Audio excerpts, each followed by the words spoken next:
What if you walked through a cemetery and one of the graves had your name on it? Not a coincidence. Not a common name shared by a stranger buried long ago. Your full name, your exact name, on a stone that looked new. On a stone with no birth date, only a death date. And the death date was tomorrow. I know how that sounds. I know exactly how that sounds. And if someone had told me this story before the night it happened to me, I would have nodded and smiled and privately decided they were either lying or dreaming. I was that kind of person, practical, skeptical, the kind of person who laughed at ghost stories and slept with the lights off and rolled his eyes at anything that could not be measured or explained. Story. My name is Joel. I am 31 years old. I work in accounting. I drive a sensible car, and I cook my own meals, and I call my parents every Sunday. I am the least dramatic person I know, and on a Thursday night in October, 3 years ago, I walked through Mallow Hill Cemetery on my way home from a friend's house. A shortcut I had used 100 times before, and I found a gravestone with my name on it, and the date on it was the next day. Mallow Hill Cemetery was not a frightening place in daylight. It was old, established in 1841, according to the iron arch above the main gate. And it was the kind of old cemetery that had become almost park-like over the decades. Big trees, stone paths, well-kept grass. The older graves near the center were worn and listing and mossy, but the grounds were maintained by the county, and in the daytime, people walked dogs there, and joggers used the outer path, and on Sunday afternoons, families sometimes came to sit near the older sections just to be near the quiet. I had walked through it at night many times. The path from the east gate to the west gate was almost exactly a quarter mile, cutting through the middle of the cemetery in a straight line, and it saved me 12 minutes off the walk from my friend Marcus's apartment to my own place on Birch Street. I had done it in rain and cold and fog, and I had never felt anything except the ordinary mild unease that any sensible person feels walking through a cemetery at night. The kind of unease that lives in the back of the head and is easily ignored. That Thursday night in October, I was not thinking about the cemetery at all. I was thinking about the argument Marcus, and I had just finished, about nothing important, about something we would have forgotten by the weekend. I had my hands in my jacket pockets and my head down against the wind. It was cold that night, an early October cold that still surprised you each year no matter how many times you had lived through it. And I was walking fast on the stone path toward the west gate. I was about halfway through when I stopped. I do not know what made me stop. Not a sound, not a movement, not anything I could point to. A feeling, a pressure on the side of my face, like the feeling of being looked at by something very close. So close you can feel the warmth of its attention on your skin. I stopped walking. I stood on the path. I looked to my right. There was a grave I had never seen before. I had walked this path over 100 times. I knew the graves on either side of it, the way you know the furniture in your own home, not by paying attention to them, but by moving past them so many times that their shapes were registered somewhere in you without your permission. The section to my right was old stones from the 1880s and 1890s, most of them so worn that the names were barely there. Some of them tilted at angles that decades of frost and thaw had pushed them to. The stone I was looking at was not worn. It was not tilted. It was clean and pale and upright, and new-looking in a way that made it stand out among the old stones around it, the way a lit window stands out in a dark building. It was a simple rectangle of gray stone, perhaps 2 feet tall, with no decoration, no carved flowers or crosses or angels, just the stone itself and the words cut into it. I walked off the path. My feet moved before I had made a decision to move them. I crossed the grass toward the stone, the cold, wet grass, and I crouched down in front of it, and I turned on my phone flashlight, and I read what was on it. A name, my full name, first, middle, last, exactly right, every letter. Below the name, no birth date, just a dash and then a date. One date. The year was this year. The month was October. The day was tomorrow. I read it 3 times. I read it very slowly, the way you read something when some part of your brain is hopping, that reading it again will change what it says. It did not change. I stood up. I stepped back. I looked around the cemetery, the dark paths, the trees moving in the October wind, the pale shapes of stones in every direction. Empty. No one. Just me and the wind and the stones, and this one new stone with my name and tomorrow's date. I took a photograph with my phone. I walked out of the cemetery very fast. Not running, I did not run, but fast. I did not sleep that night. The next morning was a Friday. I woke up at 6 having not slept, and I lay in my bed, and I looked at the photograph on my phone for a long time. It was clear. The stone was clear. My name was clear. The date was clear. I had not imagined it. I had not dreamed it. The wet grass stains on the knees of my jeans from crouching in front of the stone were still there, dark and real, on the floor where I had dropped them. I did what any reasonable person would do. I called Marcus. Marcus listened to all of it without interrupting, which was unusual for Marcus, who interrupted everything.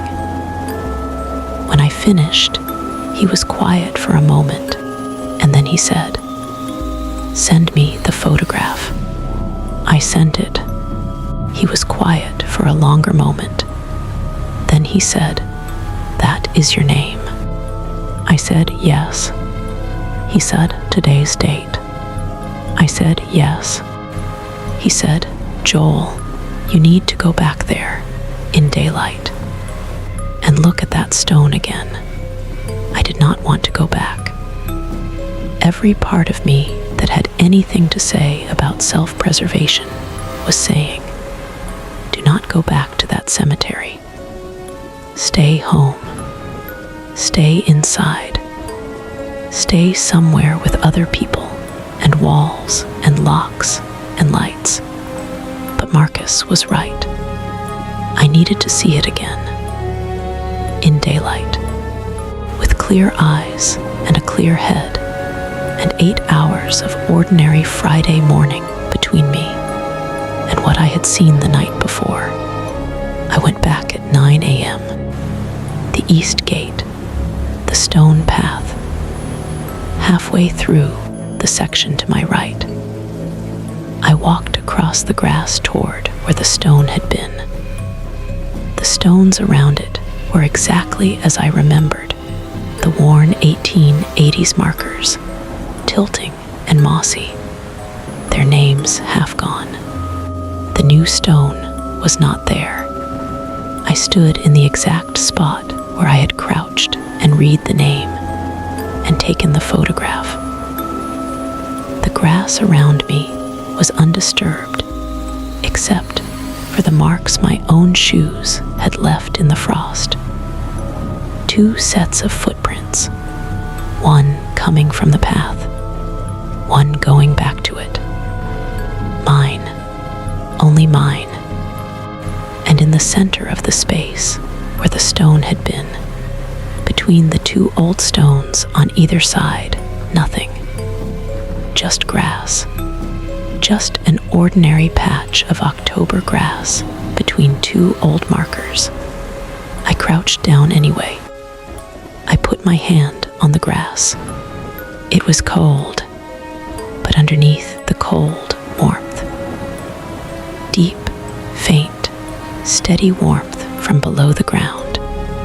The way ground is warm after something has been pressing on it from above for a long time, as if the stone had been there for much longer than one night, as if it had been there, and then, very recently, very deliberately, been removed. I sat back on my heels, and I looked at the 2 old stones on either side of the empty space. I had never read them before, never had a reason to, never paid attention to them on my 100 shortcut walks. I read them now. The stone on the left was for a woman named Clara Mossbridge, died 1887, aged 31. The stone on the right was for a man named Arthur Mossbridge, died 1889, aged 33. Husband and wife, buried side by side, and between them, an empty space. A space that had clearly been there for 100 years. A space that in any old family burial plot was a reserved space, left deliberately, waiting for a specific occupant. I took out my phone.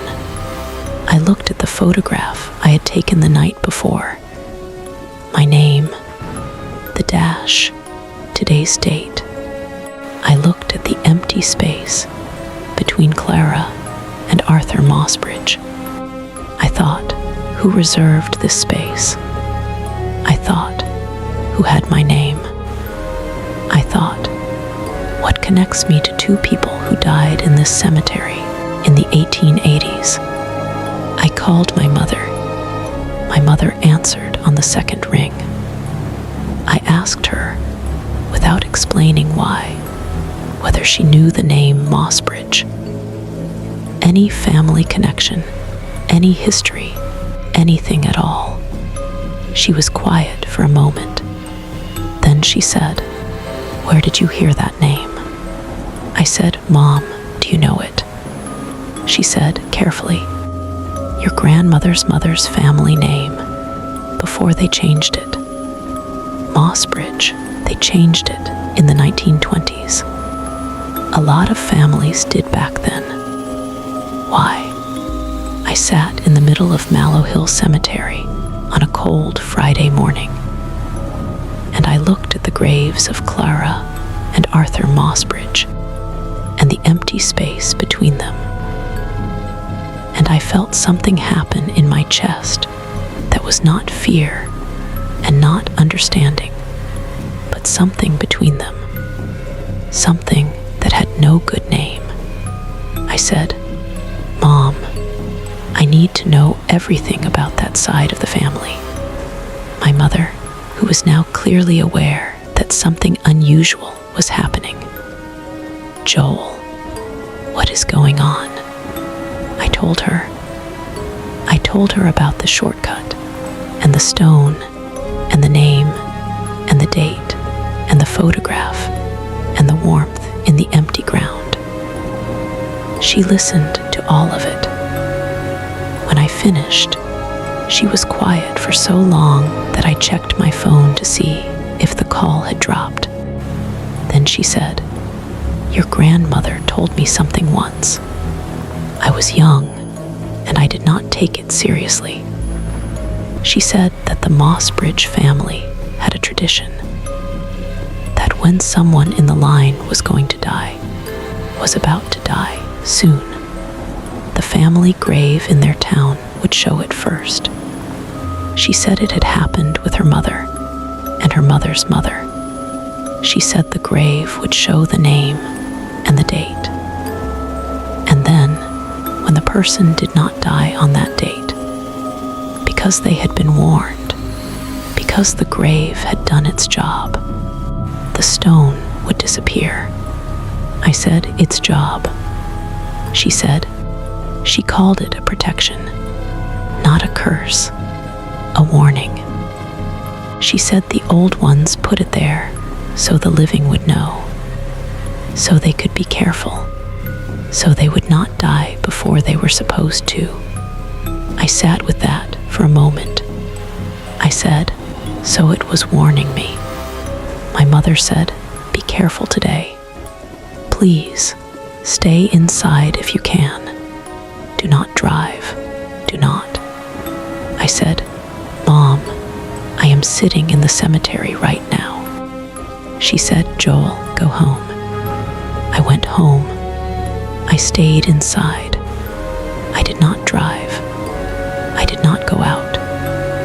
I ordered food in, and I sat in my apartment, and I watched television, and I jumped at every sound, and I checked the locks twice, and I did not fall asleep until well past midnight, when Friday had become Saturday, and the date on the stone had passed. Nothing happened. No accident, no illness, nothing.